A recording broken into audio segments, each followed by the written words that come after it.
Hey, what's up, guys? It's Jordan with the Laundromat Resource Podcast, show number 50. 50. I can't believe we've made it this far. So excited and pumped to be here with you. 50 episodes and just really humbled that we've made it this far. And not only that, but we've just been growing by leaps and bounds way beyond my wildest beliefs. So very cool and very fun. And hopefully you guys are learning a ton about business and about life and just, enjoying every second of the journey. Today, I'm double pumped because not only is it episode 50, I want to have somebody special on for the big 50. And we do have someone special on. His name is Tom Donnelly. You may have seen him if you've been over on the forums. He had a couple of posts a little while ago about a direct mail campaign that he did that was like crazy, wildly successful. In fact, led him to the laundromat that he just purchased. I'll link to both of those forum posts down below if you're on YouTube or on the show notes page, which is laundromatresource.com/show 50, show 50. Big one. Wow. But if you want to check those out there. But yeah, Tom is, he's a real estate investor, just bought a laundromat, relatively new owner, and is actually traveling around living in an RV, brand new thing that he's doing, and does the interview from his RV. Very cool. And, man, I mean, you got to hear how he pulls this off. It's very cool. So super pumped about that. Speaking of the forum over there, I just want to encourage you, stay active over there. A lot of just cool conversations happening over there, questions getting answered. But more importantly, even than the questions that are getting answered over there, and there are a lot of good questions, there's a lot of great information going back and forth over there. But even more importantly than that, in my book, and it's a theme that's going to come up throughout this whole episode, is there are people getting to know each other over there. And in fact, it was really cool. I was looking at the new member introductions forum, and I'll link to the forums down below. It's just laundromatresource.com/forums. And there's a new member introductions forum. There was a cool little mastermind happening over there with some people in Georgia. Somebody introduced themselves over there, and then a couple other people from Georgia started connecting. They started sharing phone numbers, and bam, now they just have like a group that they're working together, getting laundromats. So very cool. Get connected, man. My whole thing with Laundromat Resource is I want this to be something by laundromat owners for laundromat owners. And so making these connections, not just with each other, but with other people in the industry that can help you succeed in this business. Super important to me. So head over there. There's a ton of conversations going on. There's valuing laundromats that are losing money. I thought that was a really interesting topic conversation. I'd love to hear what some of you guys have to say about that. In the Laundromats forum, coin box capacity, retool estimates. I mean, there's just like a lot of questions happening over there, a lot of discussions going on. So go ask a question, answer a question, be a part of that community. And again, start making connections. That's what's going to leapfrog your success and shortcut the time it takes for you to find success in this business, is starting to get to know people in this industry and helping each other out. So make sure you're doing that. Let's jump into it with Tom Donnelly and hear about this very unique way he's owning laundromats and how he's living his life. Tom, thank you for coming on the show, man. I am super excited to hear your story. I know you have like a really cool thing going on. So thanks for coming on, man. How are you? Yeah, man, I'm good. Thanks for having me on. Excited to be here. Oh, dude, it is my honor and privilege. And I cannot wait to hear your story because, I mean, we were talking a little bit before this, and dude, what you have going on is like super cool. So want to hear all about it. But before we do, why don't you tell us a little bit about who you are and like maybe give us a background on you? Yeah. Excited to share everything I've learned so far. So I'm Tom. I am originally from Chicago, moved out to San Diego about 5.5 years ago. Nice. And then these past 2 months made a big transition. My girlfriend and I moved into a 40-foot fifth wheel RV trailer. Big transition. Yeah. We're nomads, so we love being on the road. We love being able to travel. And COVID put a big damper on that last year. We go on multiple international trips a year. We couldn't do that last year. So we said, all right, it's the next best thing. Let's get a trailer and let's try and make this thing work. So we are about 7 weeks in. Loving it. As I was telling you before, the first month was pretty hectic trying to figure out the space and all that, but we're settling in, we're getting into that flow state, we're figuring it out, and we're loving it so far. So yeah, I didn't go too far. I'm out here in Palm Springs, which is 2.5 hours from San Diego. So yeah, still a familiar place, which I think was good for the first couple months. And yeah, we're heading out of state here this weekend. So yeah, probably won't be back down to Southern California until next December. Yeah, until it starts getting cold, then you got to retreat back to the safety of the SoCal warmth. Yeah, exactly. Yeah, we're both from the Midwest, so once that snow starts coming down, we're like, freak out a little bit and retreat to the sun. So, dude, that's wild, man. I can imagine. I mean, I just moved last year in like August, and we actually moved to a bigger house, but still like the amount of stuff that we got rid of, even to move to a bigger house, was wild. I can't even imagine going from like that to like a 40-foot RV. Like, that's insane. Yeah. You go through like a purging stage where we did it over 6 months. We're selling stuff on apps and Craigslist and Facebook Marketplace. And then you get to a point where you're a couple of months in where you're like, I'm just giving it away. Like, can't sell anything else. People not showing up, negotiating prices. Or like, I'll start giving it to friends, put stuff out in the alley. but yeah, it's hard to let go of it at first, but once you do, it feels great. We literally packed up everything that we had and we put it in a small U-Haul. It was like 8 by 4 feet. Drove it out to the fifth wheel. We picked it up in Utah at the end of January. Whatever we had in that U-Haul was pretty much everything that we owned. So yeah, we just started loading it up the day we got there, and we still realized we still have too much stuff. So kept purging. So it took about another month to just go through more material items. All right, do we actually need this, or do we just want it? Overall, I think we did pretty good. My girlfriend Erin did great. And we're sharing a closet now, and you can only have so many clothes, in a 10-foot closet. So whatever fits in there is what we have. Yeah, I bet you're sharing a 10-foot closet. You're sharing. Yeah. Holy cow, man. Well, I mean, it sounds pretty wild. And it kind of reminds me of like a yard sale where you have a yard sale and then like Sunday afternoon, like everything that's left suddenly becomes free. You're like discounting it throughout the day. And then at the end of the day, it's like free, like just take it. And then people are buying one thing and you're like, here, take 4 other things. Just take it. It got to the point where our friends were like, stop trying to offload your stuff on us. We can't handle it. We don't want any more stuff. We're trying to get rid of stuff too. That's funny. Yeah, but pretty cool process. And not one that you would typically assume a laundromat owner can like a lifestyle that you can have. So I'm interested to hear about that, but let's get into your journey toward laundromat ownership. Cause I know it started more in real estate, right? It did. Can you tell us a little bit about like where you were and then how you got into real estate, and then we'll go from there? Yeah. So I had a 10-year sales tech job that I just left in September. And 3 years ago, 2018, I had money sitting in a savings account and it wasn't making any money. So I was literally at that point where I'm like, all right, what do I do with this money? How do I help myself achieve financial freedom? That was always one of my goals. So, just looked into different ways. Real estate was one of those things that always kept popping up.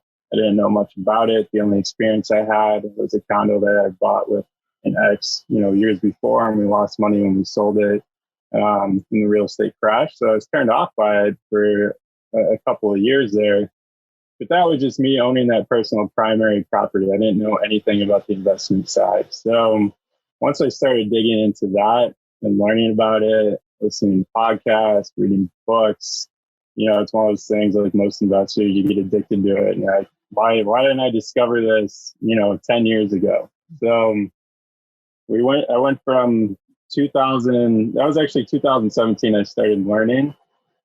consumed as much content as I could within about 6 months, and then made the decision like, hey, it's time to buy a property. I was out here in San Diego. Didn't want to put any of that money towards real estate out here because I was looking for passive income. Mm-hmm. That was my goal over appreciation. So looked back in the Midwest, ended up landing on Omaha. Properties were really cheap there. So I found a low risk property, made some contacts, kind of found my boots on the ground there and just built a team. And then bought a couple of properties there that went really well over the first couple of months, which led me into some more properties, buying Airbnbs in Tennessee, some small multifamily up in Michigan, and then most recently the laundromat and the commercial building that the laundromat's in. So, that's what happened over the scope of those 3 years. The biggest decision for me was leaving that comfortable job that I had for 10 years this past September, because money was good. I was working remotely, so I didn't have to go to these meetings. But I reached the point where it just wasn't fulfilling anymore. And telling people the situation that I had on the outside, they would look at me and said, "You're crazy. Why would you leave a job like that?" Mm-hmm. But honestly, I was probably 3 to 4 years overdue. There were some changes happening within the company, which it was just kind of a sign from the universe. Hey, this is time to get out and, go live some of your passions and do the things that you want to do. Take this investing thing to the next level. Wow. Okay. Well, let's back it up a little. And okay, so you bought out of state in Omaha first, right? Mm-hmm. And that went well. How did you choose? I don't want to get too far into the real. I mean, I love the real estate side. So I do want to, but it's a laundromat podcast. So, but a little bit, I mean, I think there's a lot of overlap between, we were kind of talking about that, between real estate and laundromats, and a lot of people who own laundromats own real estate, and a lot of people who own real estate should own laundromats. So I do want to talk a little bit about real estate. So how did you pick Omaha as your market? Yeah, from San Diego. Right. Yeah. Right. So I had about 3 other markets I was looking at, bigger markets like Indianapolis, Detroit, and Cleveland. And a buddy of mine in San Diego he works for a landscape architect firm that does these big projects around different cities. And the cities that they've done them in, property values have appreciated if they were somewhat close to that park. Mm-hmm. So his company had just won a bid in Omaha. And he's like, "Hey, have you ever thought about, looking in Omaha to buy real estate?" No, but that led me to starting doing the analysis, and then just seeing the scope of, okay, here's what it's done the past 10 years. Here's what happened in the real estate meltdown. It didn't crash as hard as a lot of the other markets. So there weren't really any red flags. It was a pretty stable market, not huge appreciation, but also not these huge, massive crashes like a lot of other markets. So to me, it was the less risky approach for my first investment. So yeah, flew out there and met with a couple people. And after that, started buying properties. You were there. I love it. But then you didn't stay in Omaha. You went to other markets. So where'd you go next? So I went to Michigan next. So I'll tell you a fun fact. I've actually never seen any property that I own or the laundromat that I own. So I haven't seen anything that I've bought, which is, it's funny, but I'm also at this point where I just booked a trip at the end of April to go to Tennessee to see the properties and then drive to Atlanta to see the laundromat. But ended up in Michigan because we're going to talk more about that in a little bit. Yeah, we'll talk more about that. I love that. Ended up in Michigan because I had a buddy that I met through a real estate mastermind group that he was living there. He had already owned some property. He was raving about the passive income. Properties were dirt cheap. You're talking like $80K for a 5-unit. And cash and cash return and all that good stuff was really high. So, all right, we're not that risky. We could put some money into it. We'll get good returns. So bought a couple there. and then ended up going down to Tennessee afterwards, which is another story in itself.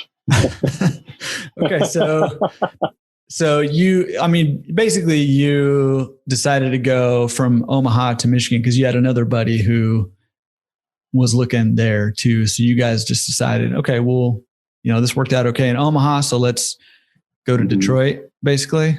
And not even Detroit. Okay. These are smaller municipalities. So one of them's like Bay City, or they're actually all in Bay City, Michigan. So smaller city. Again, I was looking for passive income and not these huge appreciation plays. So to me, it was appealing. So, okay, I'm in Omaha now. I have a couple properties there. Let's diversify in that, a little bit next. That one seemed like the next best choice because my buddy was already buying properties there and having success. Yeah, very cool. Is it like a rough neighborhood? Is it what they call a war zone, or it's just a good market? No, yeah, C class, B- properties, mostly blue collar. You get some young white collar people in there. Yeah, not rough neighborhoods by any means. Just C class, low B class neighborhoods. Okay. I don't want to I don't want you to tell any of your real estate secrets without anybody buying your $9.99 course. But are you finding, I'm just kidding. I don't know if you have a course or not, but yeah, I don't have a course to sell, but maybe you should. Yeah. Do it before this podcast goes live and I'll link it. How are you finding these deals? Are you going through like a turnkey, or are you looking on MLS? Are you hooking up with real estate agents? What are you doing to find these properties? Yeah, hooking up with agents and wholesalers.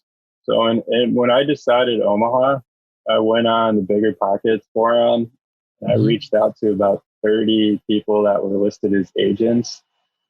2 people replied. These 2 guys ended up being partners. One of them was a wholesaler. The other one's kind of an agent investor. So once I synced up with those guys seemed pretty legit. They already had their boots on the ground. One guy was holding a local real estate association meeting every month. So flew out there to meet those guys, show them that I was serious, and just, liked everything that I saw with them. Some pretty stand-up guys, pretty straightforward. And then they turned me on to local lenders, property management companies. So it kind of all snowballed. So, all that stuff that you're learning from podcasts and people that have been doing this years before, you're like, oh, all this is true. Like once right. you meet one person, they had somebody else to refer to you. And as long as you find the solid first couple people, they're going to turn you on to other people that you want to work with. Yeah. Yeah. Because it's true. Like the best people work with the best people. Right. And if you want to become the best, you got to work with the best. So if you find the first couple of good people, then you're in good shape because they're going to be working with good people. That's how they got to where they are. That's awesome. Exactly. Okay. So, all right. So you went to Omaha, you bought some properties. You went to Michigan, you bought some properties, and you thought, I know, I need to go to Tennessee. Like what? How did that happen? Well, I was going north, so I'm like, all right, what's the opposite side? Time to go. Yeah. So through that real estate mastermind group I was a part of, 2 guys wanted to get into the Airbnb management space. So the 3 of us ended up starting the company, and we managed at our highest point, I think like 22 Airbnbs. They were spread out throughout the country. A person that we met who's from that, like Tennessee, I think he's from Florida, but he spends a lot of time in that Tennessee area, who's raving about how big of a vacation rental market is. And there's like 12 million people that go through that market per year. It's Pigeon Forge, Gatlinburg.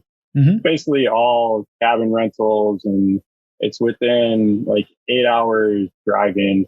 And I think 20 or 30 states, some crazy number like that. So a lot of people can just hop in their cars and drive down there and not have to fly their family.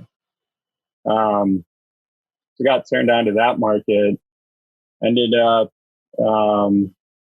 didn't manage any properties there, but kind of researched that market for about 6 months and was just seeing the appreciation that was going on. We started connecting with other investors that own properties there, and they were getting these huge returns, and they weren't spending an astronomical amount of money on properties. Now, little of that has changed with the way the real estate market's been the past year. Yeah. But I ended up buying my first property there like 2 weeks before COVID hit.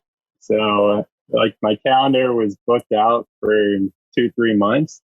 COVID hit. This is an Airbnb property, right? It's an Airbnb. It got wiped for like 2 weeks, but then after that, it was booked for the entire year. Like almost the entire year. I had maybe 1 to 2 days of vacancy on that property per month. So it ended up going from like this big oh crap moment to, okay, this is actually working out really well. And the research, what I've seen this market do in the past during crashes is kind of holding up. So there's something to this, let me put some more effort in there. So real estate wise, I've put in more resources, time and money into that market as well. Yeah. Yeah. And I mean, it makes a lot of sense if you can't really go, there's no like hotels and there's nowhere to go with your family, right? Then the Airbnb actually makes a lot of sense to be able to still get away a little bit and be with your family. So, yeah. And that's, I'm looking at the bookends and you got these couples and families driving up from Detroit, New York, Carolinas, people that just wanted to get out of their house and go somewhere, but they weren't flying anywhere. So I got, grateful and lucky that property worked out as good as it did last year. Because if it was the complete opposite way, we'd be having a much different conversation. Yeah. Yeah. No kidding. Pretty crazy. Well, yeah, that had to be scary though, initially when everything just shut down. And I could imagine, and I feel for all the, like the business owners and, stuff where in the tourist industry all over where, people either had been going or had just opened up and then everything just shut down. And a lot of those people aren't coming back, so that's tough. So I'm glad it worked out. Cause like you said, we'd be having a different conversation or maybe no conversation at all right now. Or maybe not. Yeah. True. Okay. So you got into Airbnb. So not only were you in a different market, you went for a different model of real estate investing also. Good. But that was not enough excitement for you. So what happened after that? I mean, what'd you do from when did you buy that Airbnb? Like a little over a year ago? Yeah, it was February of 2020. Okay. So 13 months ago. Yeah. Okay. As you can tell by now, I like to diversify. So I don't like putting all of my eggs in one basket in one market. Right. So it's all right, let's jump around. And, if one market doesn't do so well, these other properties in this other market can hopefully take care of the losses of the other one if needed. So about that same time when I purchased the property, I was telling you it was March 2020, part of a mastermind group for Abundance, and somebody had posted in there, hey, I have an opportunity to buy 2 to 3 laundromats in Northern California. I know nothing about them. Anybody in the group own them? Are they good investments? And literally there was like 15 to 20 replies, and everybody was tagging like the same 3 or 4 guys, like talk to this guy, he owns one, or this person has been in the industry for a while. I kind of watched that conversation play out, and it just got the wheels turning. And I didn't know anything about laundromats. Reached out to a couple of those guys that were commenting and tagged on that thread. One of them being Ken Wimberly, who's one of your guests. And, talked to him, and he had all good things to say about how I think he built, if I remember correctly, he built a new store that was going well. There's some other guys who've been in the industry for like 10 years. And they basically all said the same thing. If you buy it right, and you go in with the right expectations, and you try and be within like the top 10 to 20% of operators, there's no reason that it won't work. As long as you do your due diligence when you're buying a store and it's in the right area and all that. So, once I heard that, I was already kind of convicted, which I started doing some research on Google, and that's when I actually came across your podcast. So, hey, showed up on Google. All right. You did. The first podcast I ever listened to about laundromats was the episode with you and Dave Menz. Oh, And, hearing that one, like, I remember, I think I was driving to like a personal training session and listened to it there and back, and I was all fired up, and I'm like, all right, this is going to happen. Like, just got to decide where I'm going to do it. If I'm going to partner with anybody, do I want to do it alone? And, kind of figure out all those steps. yeah. You got suckered, man, because that was a good episode to get suckered by. And if anybody listening right now, if you haven't listened to that episode, it gets mentioned a lot on here because I think that one really stands out to a lot of people. And it's by far the most popular episode of all of them. It was episode 2. So I'll put a link in the show notes, or if you're on YouTube, it'll be down below in the description. If you want to check out, if you haven't listened to it or watched it, you need to, if you have any interest in laundromats, because it's a really, really good episode. Yeah. So yeah. Okay. A lot of value in that one. Yeah. A lot of value, and you'll get pumped up because, Dave, who's now Dave, the Laundromat Millionaire, man. So check out Laundromat Millionaire and his YouTube and his website and stuff. He's got a lot of cool stuff going on. But he'll get you fired up, man, because he's passionate about this industry. So, all right. So you got suckered by Dave Menz. I'm going to blame it on him. Got suckered. Yeah. Okay. So yeah, I know. Gosh, man, that guy. Now, I'll put you in contact with him so you can give him a piece of your mind. Okay. So you got excited, you got pumped up. And so what'd you do from there?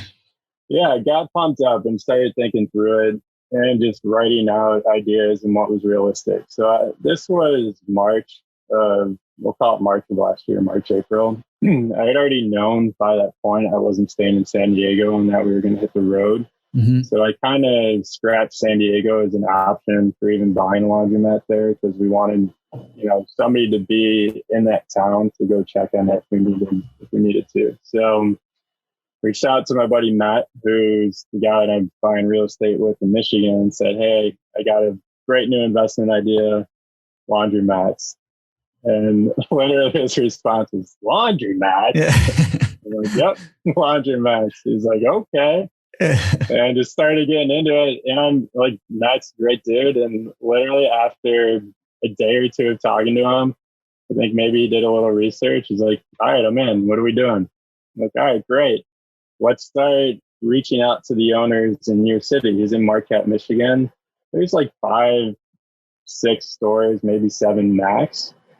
Like, we'll build a list of all the stores. We'll start calling them. We'll put together some letters and we'll send them out. So did that. Got calls back from 3 of them. I remember specifically when it wasn't going to work in this market. Like, I had 2 people call me.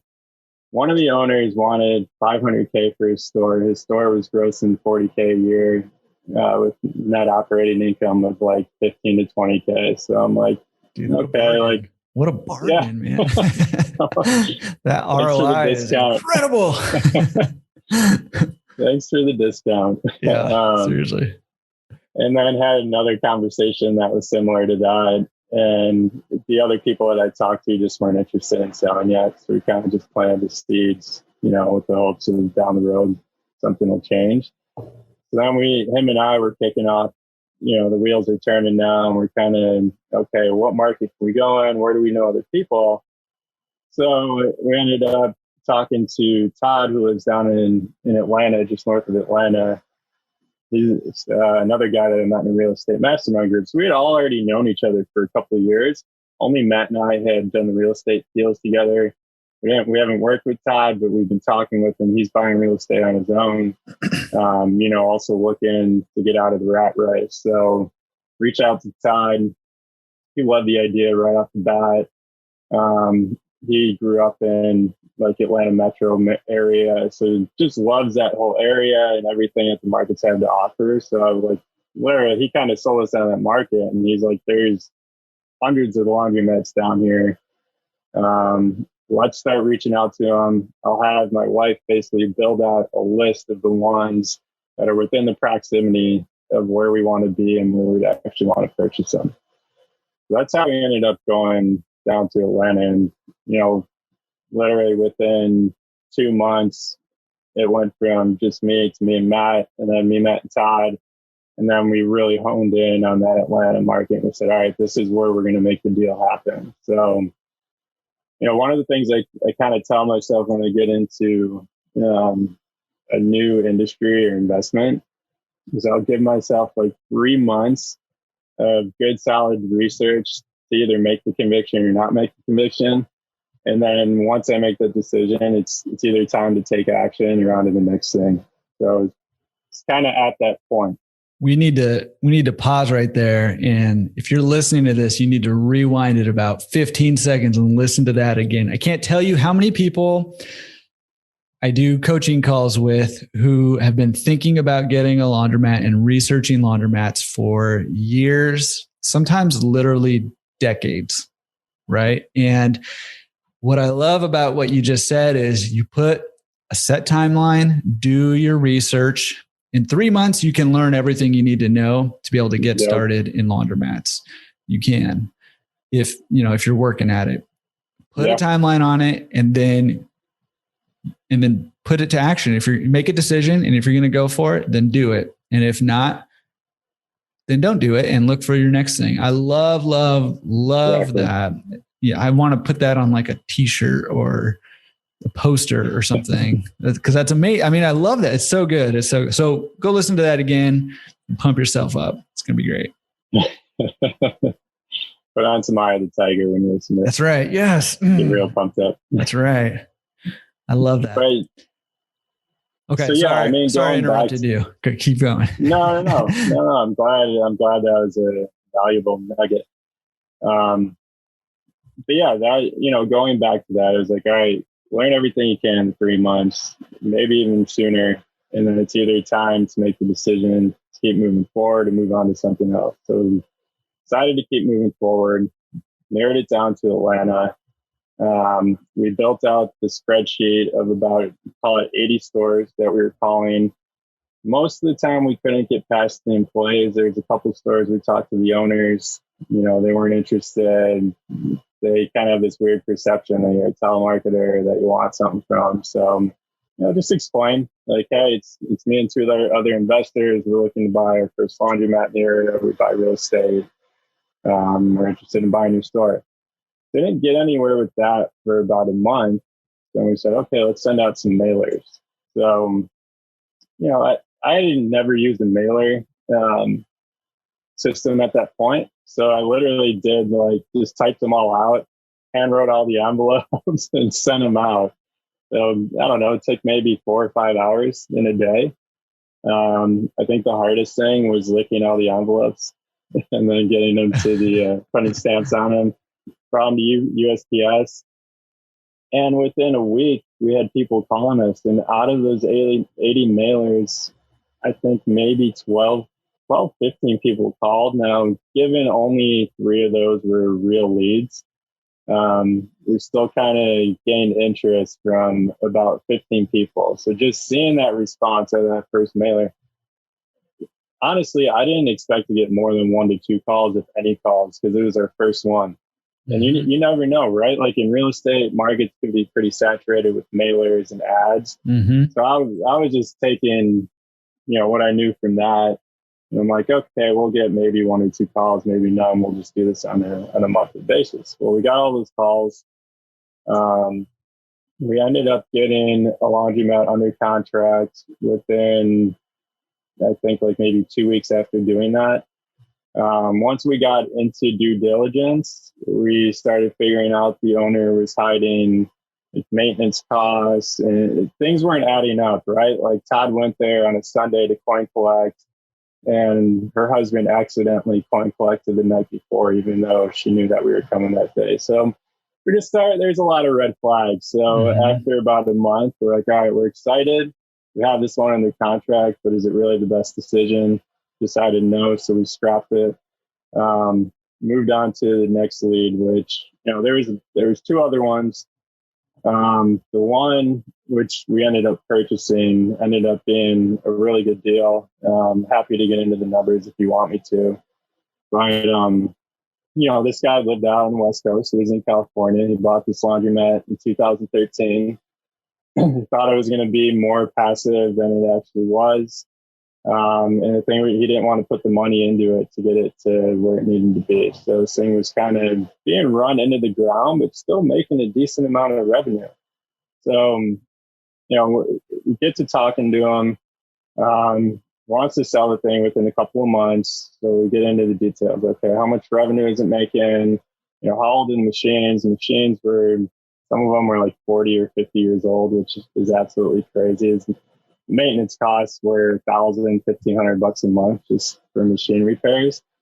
A funny, not so funny story. We actually had one almost kind of catch on fire that we had to take out of the store. So like these things just need to go. So, we're looking at his P&L and there was really no net profit on it. So I'm taking what I learned, like how do we value this store? We'll use a 3x to a 4x multiple off the net operating income. Off of zero? Yeah. What's that? I said 3 to 4 times zero for the, because your net operating is zero. Yeah. Get the calculator out for that. I mean, we can multiply it by 100 if you want. We're going to give you 100x because we're generous. Yeah. So, I'm having the conversation with him. I'm like, this is how we value him. He's got this thing depreciated to the cent for tax reasons. So I'm like, maybe we'll offer you 40 grand for it. Just put feelers out there. So I'm not going to take that. I bought it in 2013 for 175. I let go of it for 100,000. Me, Matt, and Todd all talk about it. Like, all right, well, what if we pay him the 100,000, but we tell him he's got to do seller financing and carry the note for 7 years. So we did that. We said, hey, we'll put down 10%. We'll pay the 100,000, and we just need you to carry the note for 7 years at this rate, a 5% rate. I said, okay. Like, okay, great. Like, we're in this laundromat. It's grossing 160K a year. It's got 3 employees that are running the store, so we don't need to be there every day. And everything just kind of aligned with it. We didn't have to put a ton of money into it. So it didn't seem like a huge risk to us when we went and had and bought it. So did that, got into due diligence. The owner was very transparent about everything, the costs and maintenance and, what he's paying employees and all of that. So everything just kind of aligned. We didn't feel like there was anything we were going to walk into that was going to kind of be like a, oh crap moment when we purchased it. Mm-hmm. Did it turn out that way? Yeah, for the most part. So yeah, we get this under contract, and while it's under contract, hold on, real quick. I want to go back. Is this one of the mailers leads that you got? Okay. This is one of the mailers. Okay. I mean, I remember when you posted about your mailer experience on the forum, and that thread, I think, really ignited a lot of people on the forum, because people were like, holy cow, like you had that much. I think everybody was kind of surprised at how much success that you had. And I mean, you basically said, hey, I have all these leads. I can't do anything with them. Like what is there anything? Anybody interested? Is there anything like I can do with these leads?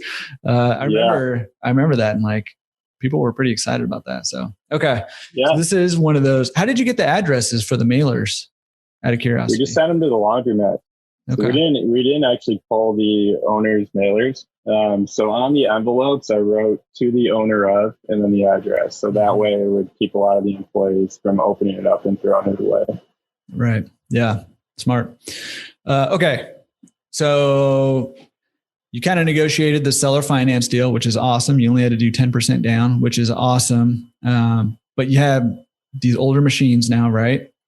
Mm-hmm. And you live thousands of miles away but you have a partner in town, basically, right? Yep. And you decide to pull the trigger on this thing and owner finance the deal. Okay, so I interrupted you again, but okay, so tell me how did it go after you guys took over? Yeah, so I mean, even before we get into that, so as we have it under contract, I called a landlord.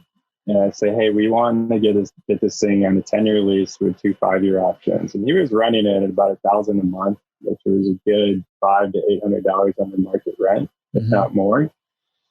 Older guy in his 80s, and he's like, you know what, I'm not going to sign a lease that long because I want to sell the building soon. If I do that, it's going to value it. And we said, sell the building. You know, oh, really? Yeah. Okay. How much do you want to sell the building for? Start having that conversation with them. So we ended up actually getting the building and got that under contract and closed on it almost the same time as we did the laundromat. So it's a small commercial building. There's 4 units in it. One of them being the laundromat. And just looking at the whole thing, you know, from a bird's eye view, we said it makes sense to buy the building, not have to worry about the lease, really build up this laundromat to where we want it to be at. And then we either hang on to it, and then down the road, you know, if we do go to sell it, now we have the building and the laundromat, and we can package everything. It's going to be a lot more valuable, and we don't have to worry about the lease issue with anybody. So yeah, I think the building was more dilapidated than the laundromat when we got into like due diligence of that, you know, finding rodents and like just lint that is built up in like, you know, different vents and things that deferred maintenance that hadn't been taken care of that needed to be taken care of. So we closed on both of them almost the same time, within a week of each other. And this was early February of this year. Closed down the laundromat. There wasn't any major surprises when we closed, luckily. Now, I mean, we've had our issues, right? Like we had the washer that, you know, the smoke started coming out of it, and we had to take the thing out of there because it's so old. Come on, that's a big deal. It's part of being a laundromat owner. Yeah, we had our coin machine broke on a Friday 2 weeks ago, so we were scrambling to get a new coin machine. They both went out apparently on the same day. So one of them was able to get fixed. The other one we had to replace, so we did that. Well, you know, those little things that kind of pop up, but the revenue's covering all the costs right now. So all that stuff that's happening, we're paying from the business. We're getting to the point of like we're figuring out the foundation of the business, which it takes a little time, especially being a couple thousand miles away. Yeah, because we have the 3 employees. You know, we got these old machines. Todd's the only one that he's about 40 minutes north of the laundromat, so he's there 2 or 3 times a week. So he's the only one who's seen it. Even he's the only one that's seen it. Yeah, exactly. So yeah, we're kind of getting to that point now where we're understanding like the ecosystem of it, how the employees work, the work that needs to be put into it, customers' perception, and all of that. So you know, it took a little bit of time. When we closed on it, I felt like there was 100 things that came up that we had to do that we didn't know we had to do, like getting a business license and, you know, reaching out to the fire marshal and having them inspected. Just all these little things, you kind of just take them on as they come. But overall, I would say we're pretty happy. And I always tell Todd and Matt this, you know, being in the partnership takes a lot of stress out of being in this alone, because there's 3 of us doing it. We all kind of pick up each other's weaknesses, and you know, everybody's able to kind of work off of their strengths. So the areas that we're not strong in, the other one is. So it kind of meshes together well. And you know, the other thing too is if something happens and we had a bad month, well, now we have 3 people that cover the expenses, and it's not just coming out of one person's bank account. Yeah, there's definitely strength in a partnership like that, right? There's, you know, some people are very anti-partnership. Well, let me ask you, I mean, you know, some people are very anti-partnership, just, you know, when it comes to real estate investing or partnering in business. I mean, talk to me a little bit about why you decided to do partnership and what you think it takes to make a partnership work. It's like being in a marriage, honestly. Good communication. It's what I tell everybody, and that's the one thing we discussed when we got into the partnership. Because rewind 2 years ago when I was in that Airbnb management company, there was three of us, our partnership. We did everything wrong, ended up hating each other at the end of it. And I told myself, I'm never going to get into a partnership like that again.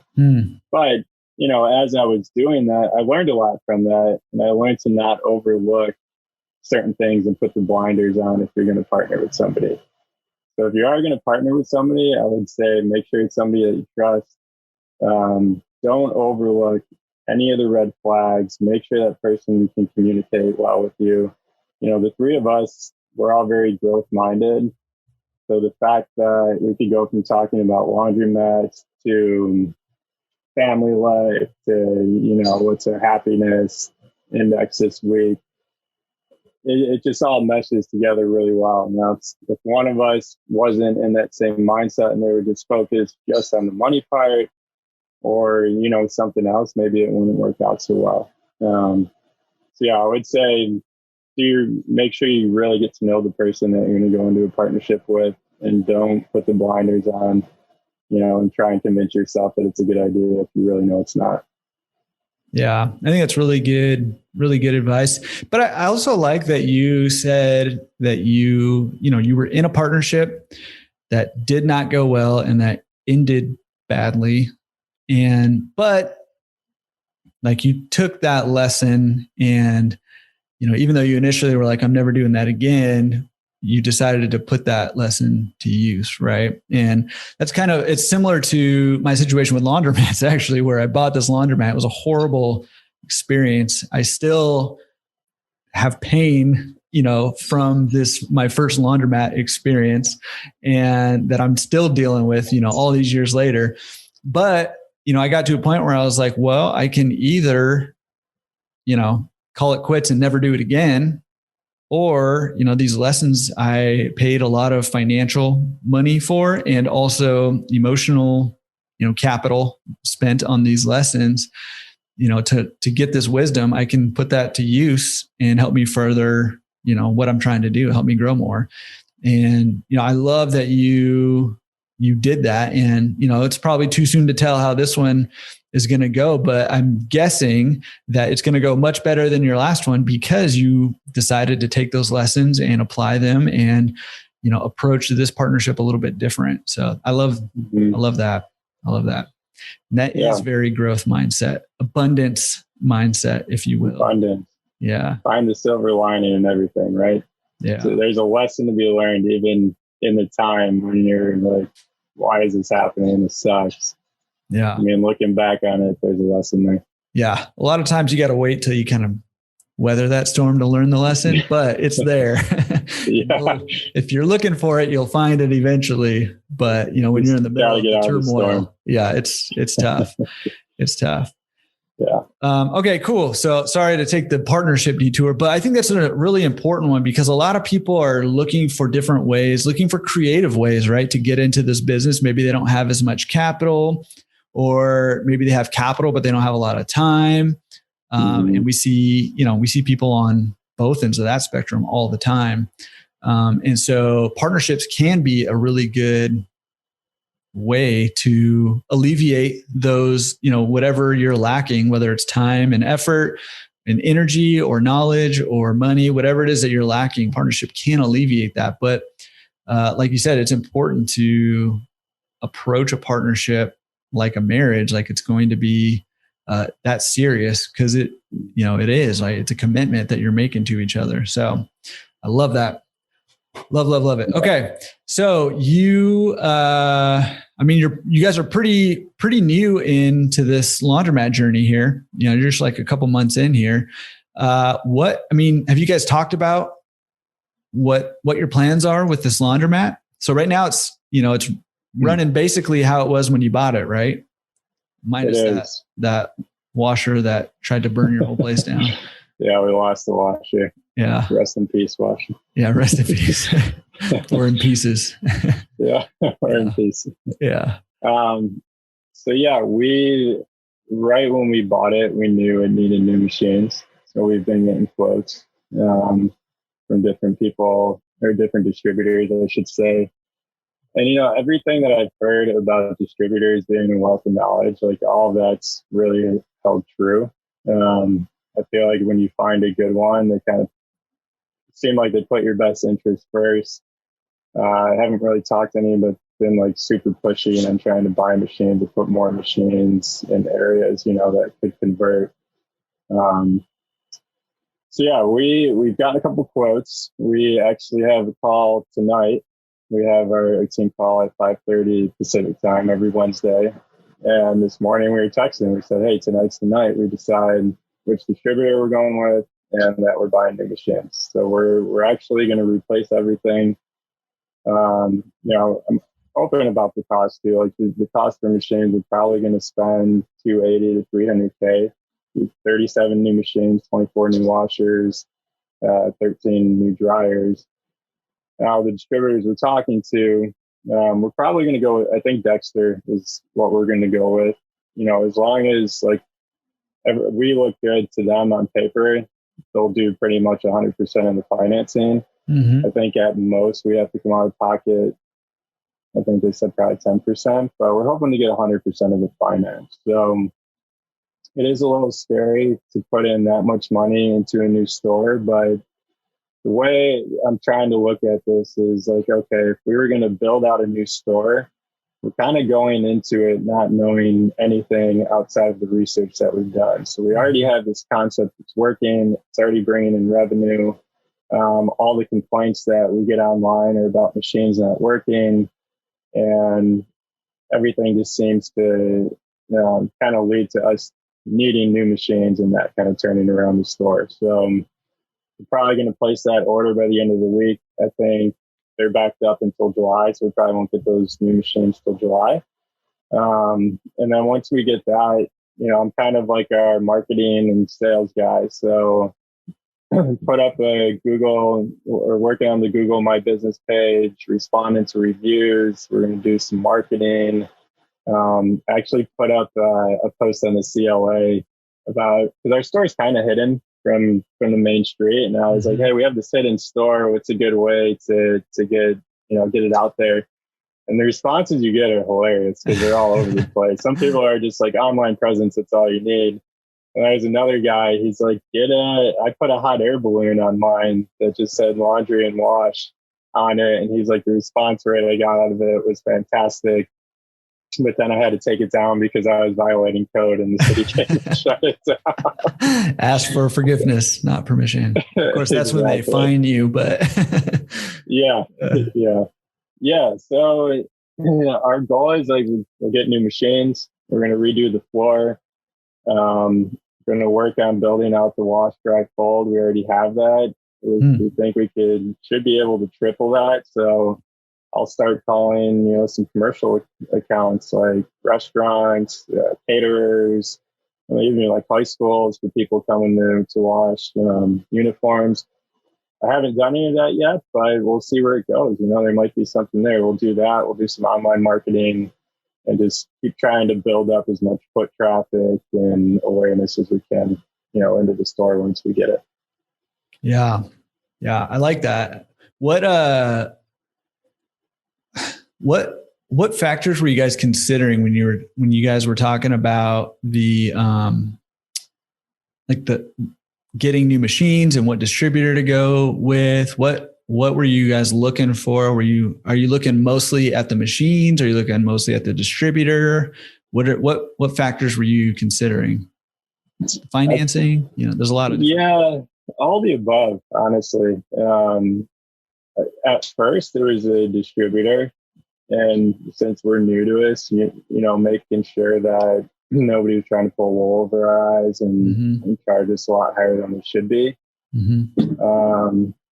Every distributor that we talked to 3 of them. Everybody is very genuine, very responsive, and seemed like they wanted to help us. And they're not just trying to sell us these new machines. So once we got past that, then it came down to the machines. And, the reason we're going with Dexter is not to say any other machines are bad, but from the research that we've done, I've seen a lot of praise for Dexter and how they hold up, and owners just being very happy with them. So, we get that. And then if we go with Dexter, we get Dexter Pay installed as part of the cost. We don't have to pay extra for that, which is an app pay system. And, just the one thing we really liked about Dexter too is, and I'm sure most new machines do this, but is the way that the stores network, and we could see how much one machine is making at any time. So, hey, what's this 60-pound, machine on the back wall doing? What's the 20-pound closest to the front door doing? And you can just see all of that. And that way we can get a better grasp on what our wash, dry, fold is as well. Yeah. Awesome. Yeah. I'm just curious about that because I get asked that a lot. Like, what am I looking for when I'm looking for, new machines for my store? Should I be looking for, machine type? Which one's the best? Should I be looking for a distributor? How do I know if it's a good distributor who has my best interest or not? And like you said, it's kind of all the above. You're looking for that package of, what kind of financing deal can they offer, or can you get through, another lender? How is the distributor going to be helpful? Are they like basically like a drop-off service where they just sell you the machines, drop them off, and then you're on your own basically? Or are they going to help you out? And are those machines going to hold up and do what you need them to do and, give you the information that you're looking for? So that's good. Yeah. And we asked, once we decided Dexter, we asked for referrals, talked to one of them. The store owner that went with them is very happy with their service and machines and all that. So it just kind of helps the conviction. The other thing too, when you first start talking to distributors and you're green to the industry, you're kind of like, oh man, I don't know much about it. These people are going to know that. They're going to try and take advantage of me. And they don't care, right?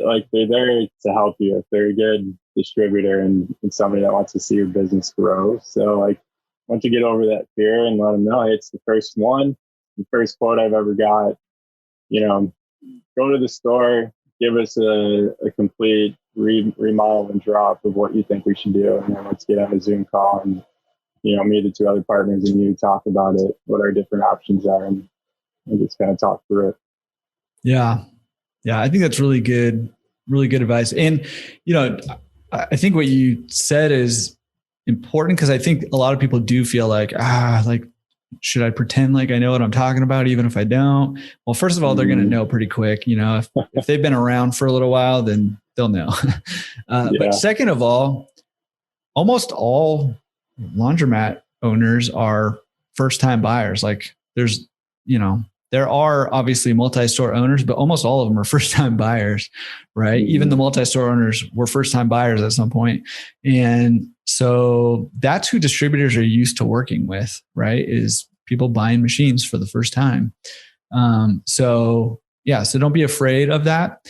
But if you are afraid of that, it's where talking to multiple distributors and seeing the different things they have to say, the different ways they present information, the different options they give you, that'll help you kind of figure out who has your best interest in mind. And hopefully they all do, and you're choosing from between good and good. But sometimes you'll be choosing between bad and good, and that'll become pretty clear if you're talking. Yeah. So. Yeah. And it's there was no rush, right? Or let's give this a couple months. Let's talk to, we talked to Dexter, Speedclean, and Laundromat, and then we compared the prices, and they weren't that far off. We liked all the distributors, but our conviction at the end was Dexter. So unless those two guys tell me something different on our call tonight, I think we're going with Dexter. Oh man. By the time this thing comes out, you're going to have Speedclean equipment in there. Laundromat. Getting installed right now. Yeah. Right. That's pretty funny. Okay. Well, I have more questions, but I think a lot of it's going to come out through our section called Down to Business. Let's get down to business. Over and out. And that's just an opportunity for us to learn a little bit more about your business. And again, we know it's pretty new that you've had it and you've actually never been there or seen it in person. So it should be a fun Down to Business to hear about your business from your eyes. Yeah. We've only seen it probably through Zoom or pictures or whatever. So Any security cameras. Yeah, right. Yeah, the security cameras. Okay, so you're in the Atlanta-ish market, right? Mm-hmm. Yeah. Okay. And then you own one laundromat. How much real estate do you own? How many units do you own? Do you know? 12 buildings total, somewhere around like 30 units total. Cool. Yeah. That's awesome. And then are the 4, just out of curiosity, this is my curiosity, probably nobody else cares about this, but the 4 units, including your laundromat in that commercial building, are those your only commercial, or do you have other commercial units also? It is. No, this is the first commercial building that I bought. Cool. So yeah, everything else is residential, small multifamily, Airbnb. Yeah. I just love it. You're like, all right, Omaha, Nebraska. Okay, let's go to Michigan. Okay, let's go to Tennessee, but let's do something different and let's do Airbnb. And then you're like, okay, let's go to Atlanta. Let's do something totally different and let's buy a laundromat. Oh, and while we're there, let's get commercial real estate, which is also different. So I just love it. You got a lot of diversity of markets, but also a lot of diversity of investment type too, which actually is a good thing. So yeah, you're getting a lot of good experience under your belt. So you can go in a lot of directions in the future. It gives you a lot of flexibility. It's pretty cool. I hope so. Yeah. Yeah. Thank you. Did you say you started doing real estate investing 3 years ago? Yeah. Almost 3 years ago to the mark. I'm closed on my first one on March 21st, 2018. Yeah, man, we're at the end of March right now when we're doing this interview. So that's pretty cool, man.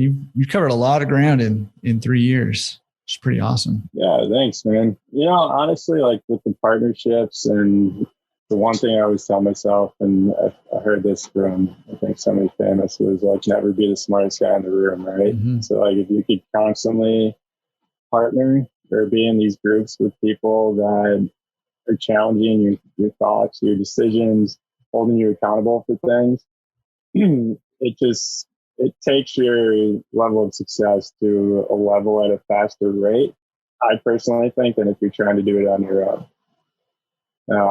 Especially if you get around like successful people that are also good people. They're working on all aspects of their life. So yeah, that's one thing that I truly try to live by, is never being the smartest person in the room, which that's not hard. and then just surrounding yourself with people that are motivated, but also good people. And who we meet, we'll talk about business, we'll talk about life, a little bit mix of everything, and somewhat balanced. Yeah, I love that, and it's so funny because I've changed so much. My natural inclination is to like the lone wolf thing, right? That's like my natural. That's like my background. That's where I came from. That's how I grew up, and that was kind of my mindset. And it's taken me a lot of stubborn, mistakes and setbacks and stuff to get to a point where I'm like, no, actually it's way better if I'm learning from other people. I always was very proud that if people asked if they could help, if there's anything they could do, I'd be like, no, I got it. I can do this. And I catch myself doing that still, just saying no, but I'm starting to see the value in now. Actually, if you're super good at doing this thing, and, I'm sure I could do, I'm pretty confident in my abilities to do everything, probably to a fault, right? Yeah, sure, I could do that. Whatever it is. Yeah, I could do that. Yeah.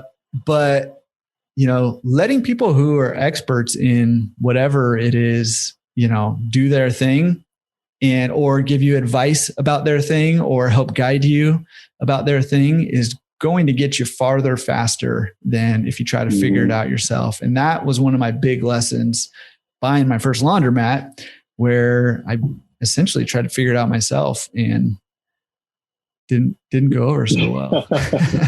Yeah, it sucks, right? It's what everybody says, you kind of have to go through the school of hard knocks and make some of those bad decisions. And I was the same exact way. Lone wolf, do it on your own, accomplishment by yourself. It's an individual thing. And since I've worked on that and tried to dissolve like some of that part of my ego a couple of years ago, like honestly, I find myself having a lot more fun with it too. Because people say, yeah, it's lonely at the top. It is if you stay on that path the entire time you're doing it. But if you change lanes and you talk to guys, like you and me, and surround yourself with people like that all the time, then it's not, because now you have somewhere to go to share your successes, not feel bad about it, also share your losses and get guidance when you need it. So yeah. And too, there's three of you, right? So like when something goes down at your laundromat, like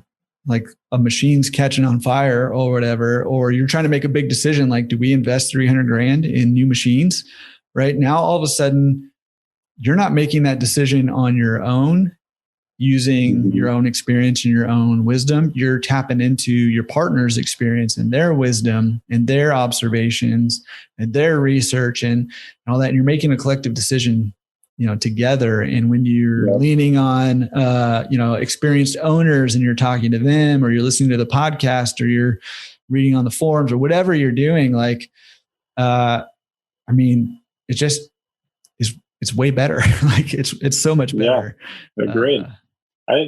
You just made a great point. It made me just think, like, you've talked to people that have been looking at laundromats for years and decades. Those people listening, find that partner that will go take action for you. Yeah. And go talk to the laundromat owners and distributors, and then learn from them. Partner with them. Like, if you put it out there, you'll be able to find somebody.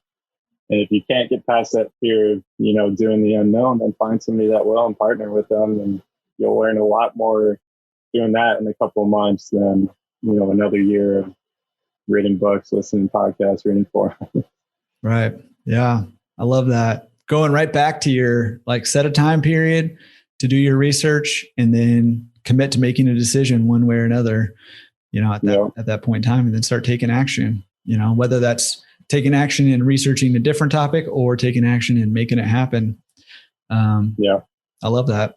Exactly. I could talk about that an entire podcast episode, but I need to start 2 more podcasts. I'm going to start one about real estate investing, and then I'm going to start one just talking about, abundance stuff and oh man, cause I love that stuff. The abundance conversation.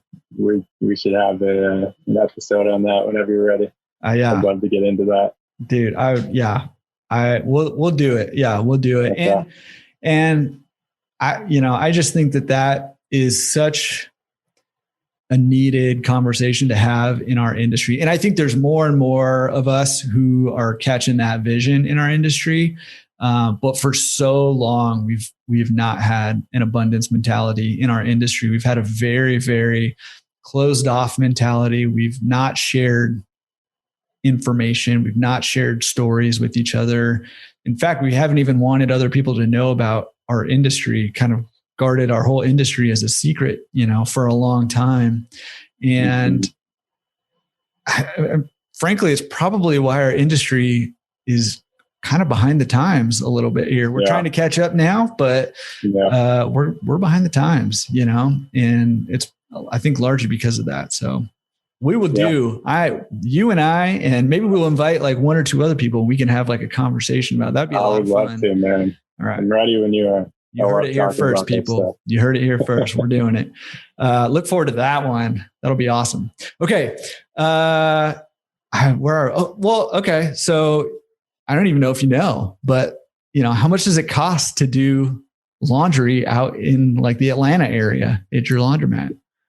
Yeah. So we're talking about VIN prices? Yeah, VIN prices. Yeah. So, we have 20-pound machines. We're charging around $2, 30 pounds around $3.25, 40 around $4, and then we have 60-pounders. I think they're around $7. Okay. Now, when we put new machines, those will go up probably by 25%, maybe a little bit more. I think we're going to kind of take the distributor's lead on that. And if he thinks, we can push a little bit higher for having brand new machines, we might. With double-edged sword, we also don't want to turn off our customer base or, overcharge them to a point where they're not going to come back. Right.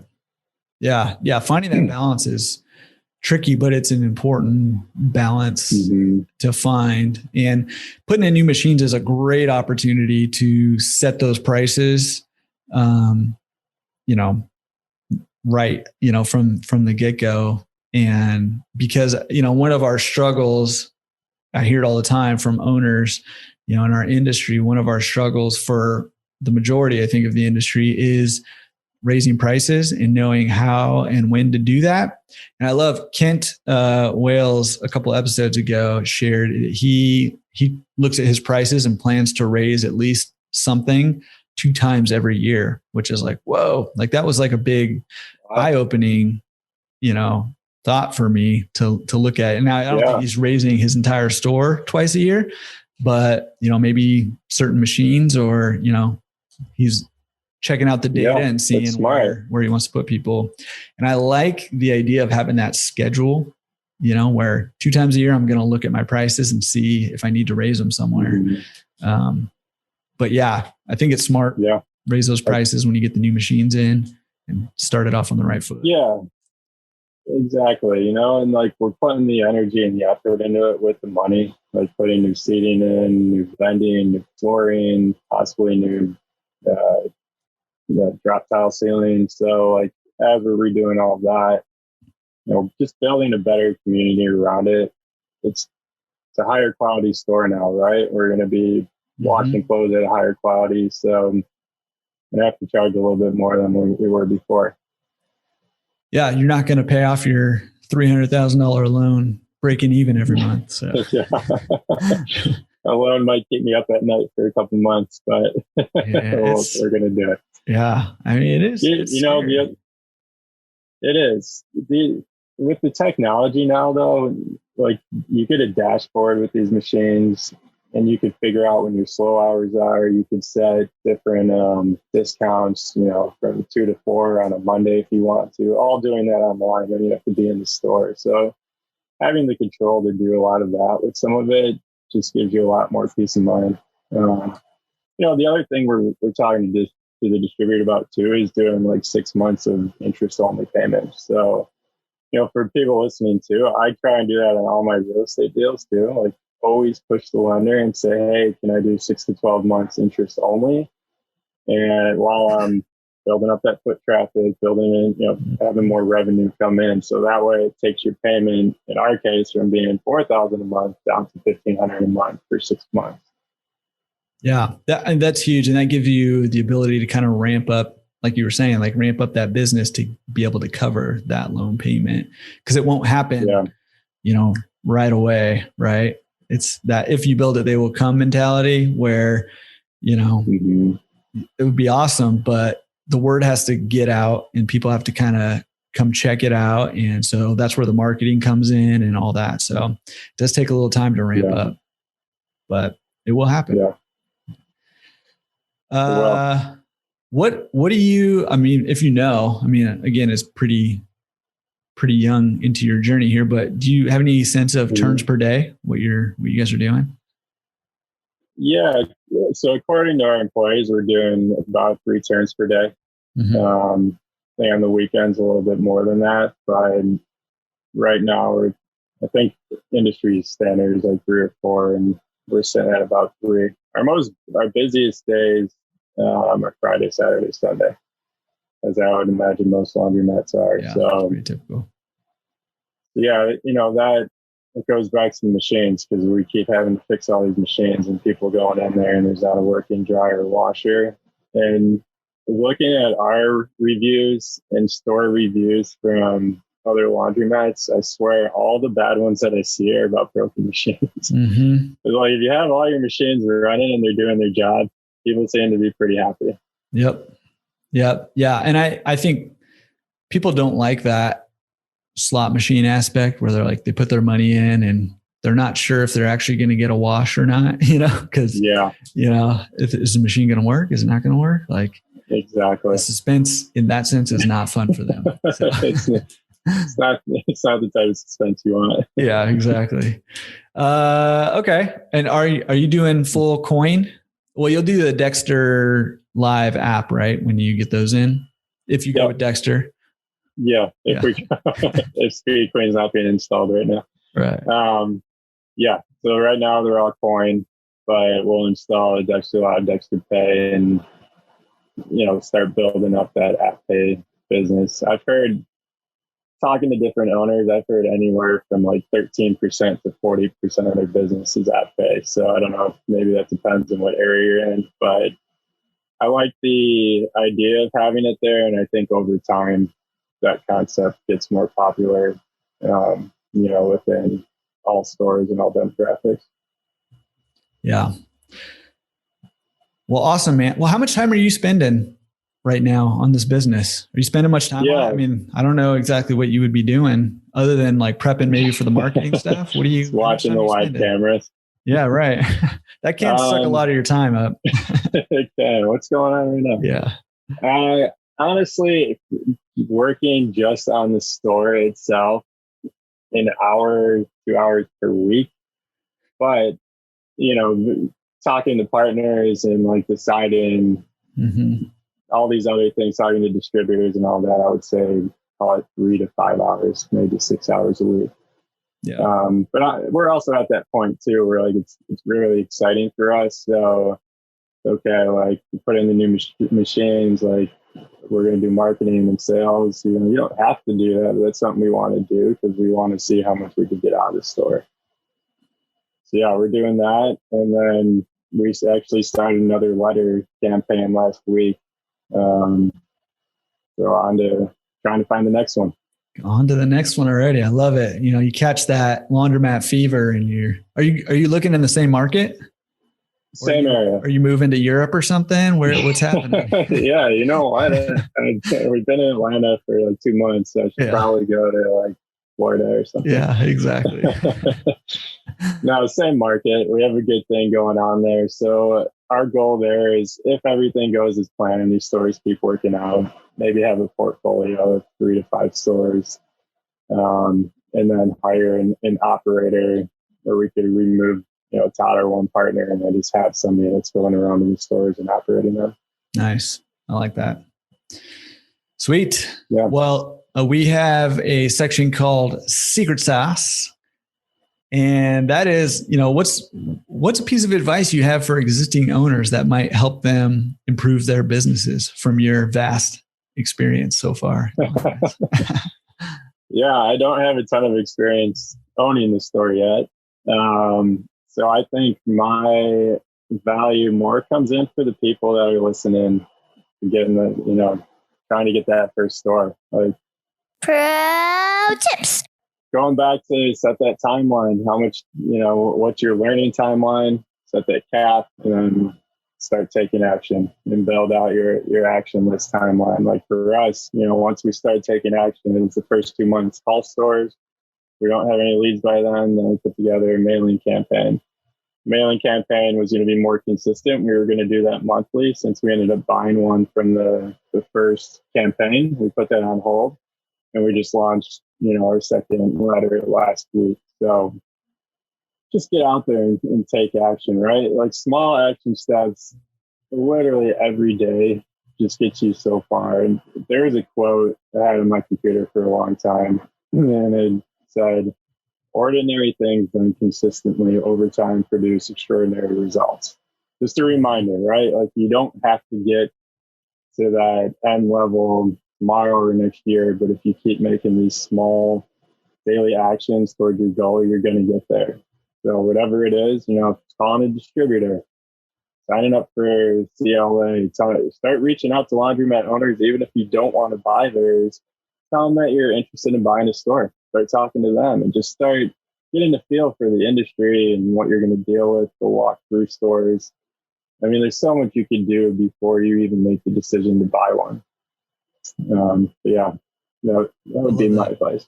Yeah, I love that. That's a good, that's more on the pro tips, which is advice for newbies, which is awesome. I mean, because I think it's great advice. And again, like I love your emphasis on, set a timeline and then start taking action, like to learn and then start taking action. And I like the, I even wrote down what you said, your quote, forget the quote that's on your computer, your quote of taking small action steps every day, will take you that's going to take you far. And that's true. Right. And I think it's hard for us to think about like, okay, if my goal is to like buy a laundromat, well, that can be like really intimidating. Right. But if you break it down into small action steps that you can take every day, like contact, a laundromat owner a day. It's a small action step, like send a letter, to a few laundromats, or, sign up for the CLA, or jump on the forum and ask a question, or, small action steps. But if you're doing them consistently, like you said, that's the path to accomplishing huge things, right? Like 30 plus units in 3 years. Like that's incredible. That's like crazy. And awesome. Well, I want to go back to secret sauce, because I feel like you sold yourself short a little bit there. Because while you may not have, or maybe I set you up to sell yourself short with my little joke about not having a ton of experience, but, while you may not have a ton of experience owning a laundromat, first of all, you have a ton of experience owning investments.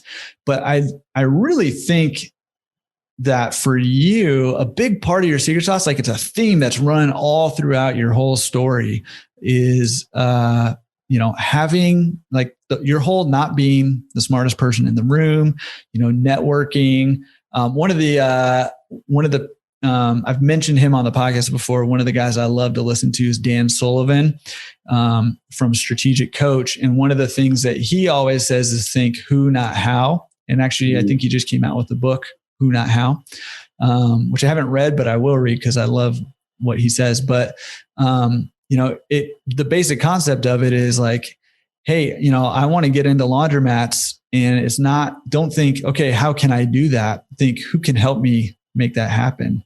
And that's exactly what you did, right? You went to your first friend in Michigan. You said, okay, he can help me make this happen. But you found out that wasn't going to work. So then you thought, okay, who else can help make this happen? You found your friend in Atlanta, and, you guys jumped into it together, and there you go. Right. Like you have a laundromat and you're off to the races. Listen up. It's the secret sauce.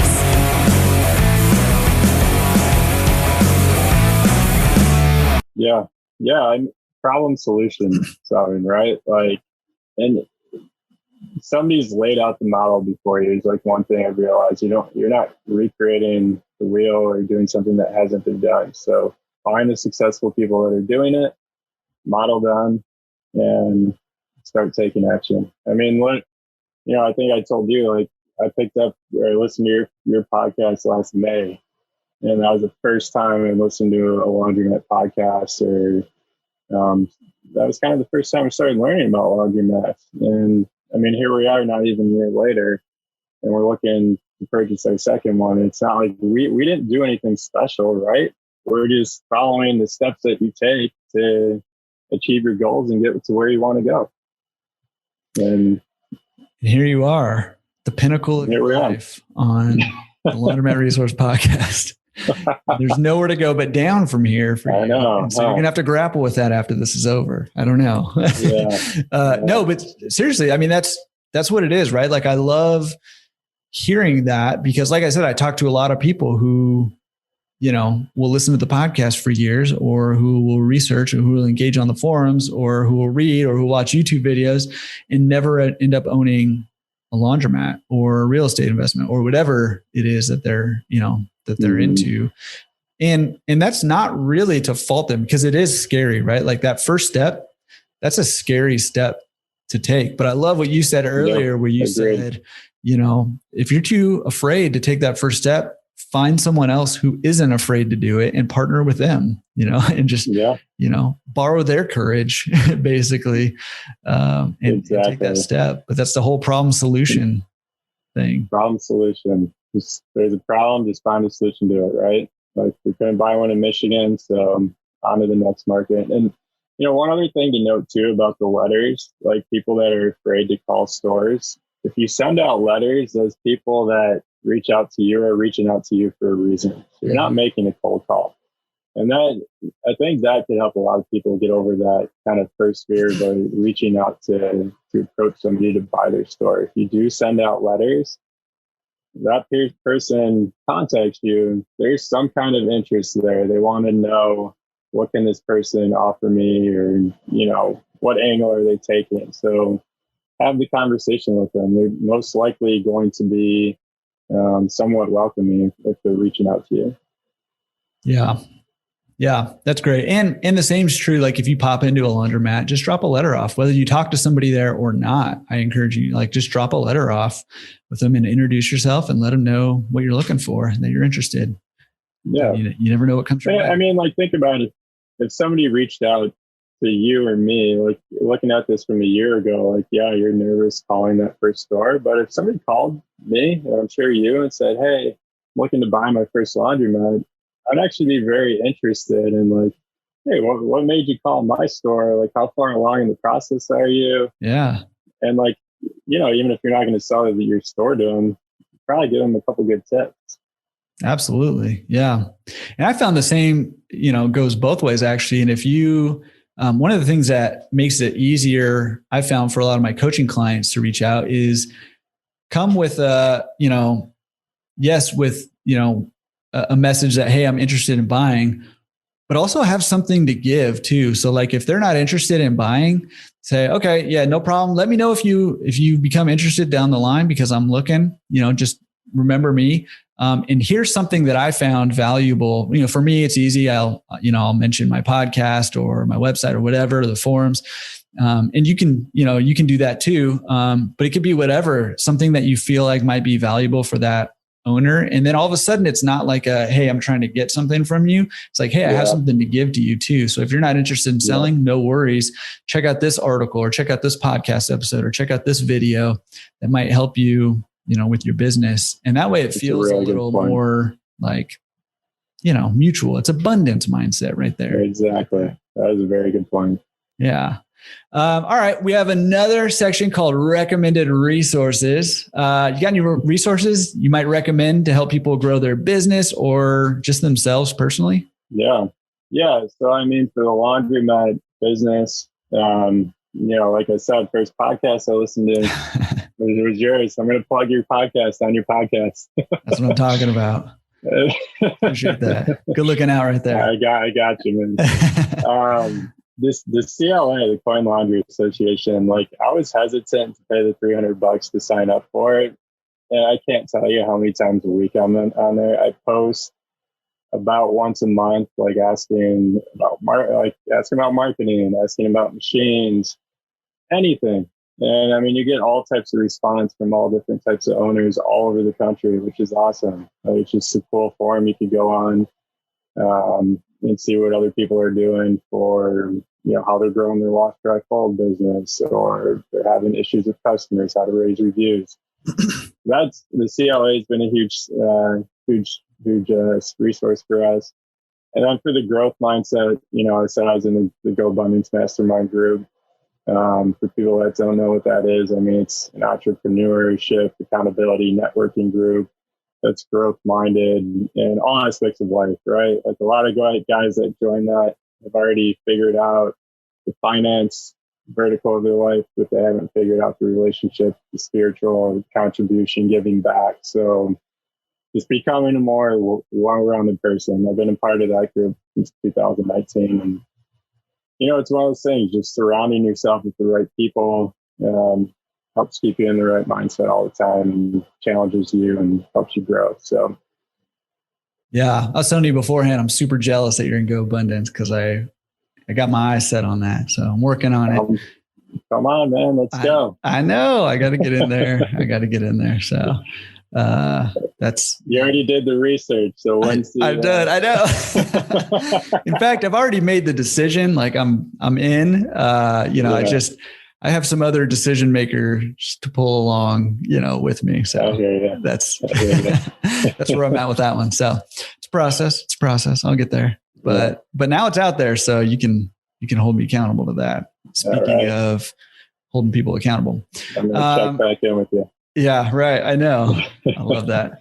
All right, dude, this has been awesome. Like, I've thoroughly enjoyed this, because you're doing things you're literally in your RV right now, doing this podcast as a laundromat owner, as a real estate investor, out in the middle of the desert, just loving life and looking for your next location to take your RV out to. And it's so cool to just see the different ways that people are doing this thing and are enjoying it. And not only that, but you brought so much like wisdom and just good, solid advice, and not even advice, but just like good, solid, like yes, like like light advice, man. Like I'm so pumped right now, just after talking to you, because the way that you approach life and the way that you approach business and the way that you're approaching your investing is just,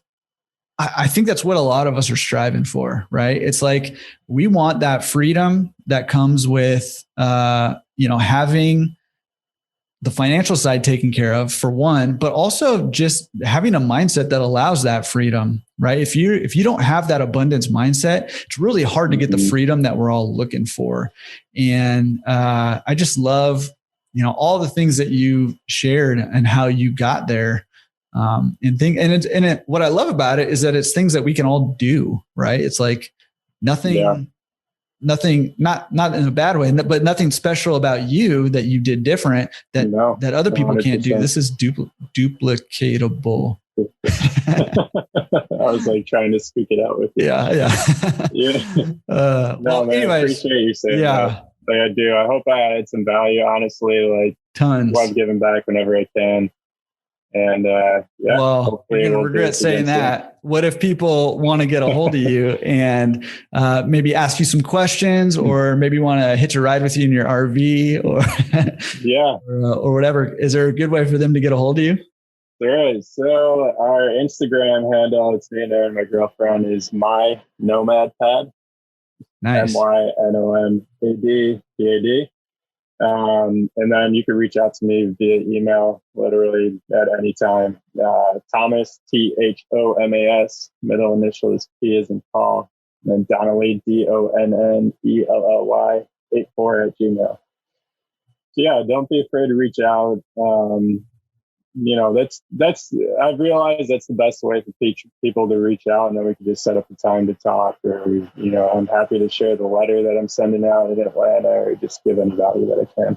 Dude, love that. Well, thanks, man. Appreciate you coming on. And there definitely was a ton of value. And even if, which is not going to be the case, but even if nobody else got a ton of value out of it, I did. I know a ton of people, pretty much everybody who listened to this is going to have something to take away from this, because it was a top-notch episode. So I really appreciate it, and cannot wait to hear how the journey goes when you get your new machines in and your next mailer campaign. And you just got a lot of cool, exciting stuff going on. So looking forward to hearing the update here in the future.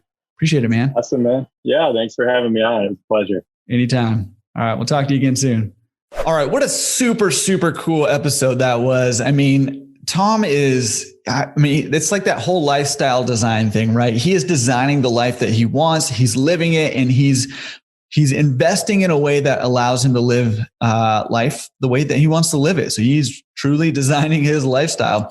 So very cool, very inspirational. I took a lot of inspiration from that because I have some interesting things that I want to do with my life, and, always trying to figure out, okay, how can I set my investments up to give me the freedom and flexibility to do those things? So very cool that he's doing that, and super cool that he came and just shared all this wisdom and a lot of his mindset stuff too. I love just his mindset stuff.